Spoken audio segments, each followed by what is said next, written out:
мүчөлөрүнүн атынан жана өзүмдүн 10 октябрда Жогорку Кеңеш Садыр Жапаровду өкмөт башчылыкка шайлайт. Жапаров чүйдегенде эле видео кайрылуу жасап, экономикалык мунапыс жарыялайт. Ал ууруларга 30 күн убакыт берет. бажычыларга жана финансисттерге 30 күн убакыт берем. Садыр Жапаров 100 000 сомго чейин насыя алган жарандардын үстөк пайызын төлөөгө мамлекет жардамдашарын маалымдады.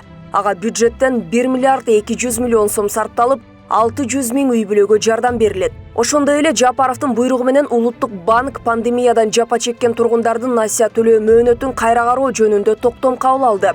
10 октябрга карата 189 121 насыя 78,5 миллиард сом суммасында реструктуризацияланды.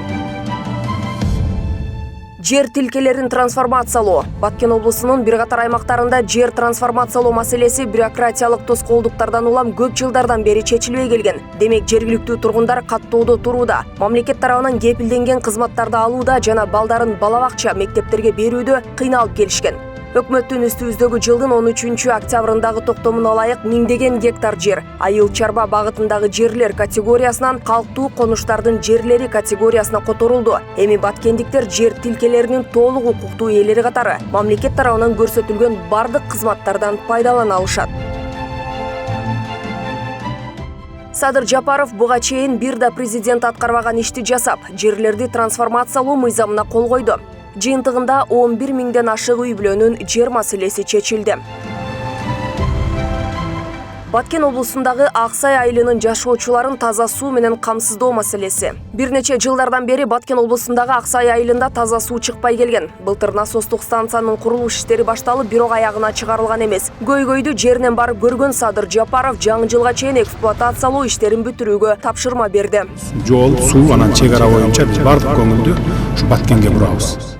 Сугат суу көйгөйүн чечип, биз жөнөкөй адамдардын жашоо шартын жакшыртуу менен гана чектелбестен, айыл чарбасын өнүктүрүүдө чоң кадам жасайбыз. Сугат тутумдарын жаңыртуу азык-түлүк коопсуздугун камсыз кылат.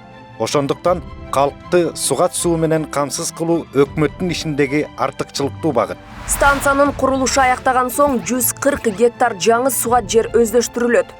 Экономикалык мунапыс жарыялангандыгына байланыштуу Раим Матраимов 2 миллиард сом төлөп берүүгө милдеттендирилген. Учурда казынага 773 миллион сом төгүлдү. Садыр Жапаров президенттин милдетин аткарып турган учурда абакта жаткан 230 адамга ырайым кылып эркиндикке чыгарды. Мурдагы вице-премьер Тайырбек Сарпашевке мыйзамсыз баюу беренеси менен иш козголуп, мыйзамсыз менчиктеп алган 500 гектар жерин дароо мамлекетке өткөрдү. Жапаров кызмат аяктап калган кезде 150дөй журналист менен жыйын уюштуруп, алар менен суроо жооп форматында эркин баарлашты. Суроолорго жооп берип жатып, Кыргызстандын жери эмес, бир уч топурагы да сатылбай тургандыгын билдирди. Рахмат, жакшы суроо бердиңиз. Жетим тоонун 1% эмес, 1 тал куму берилбейт.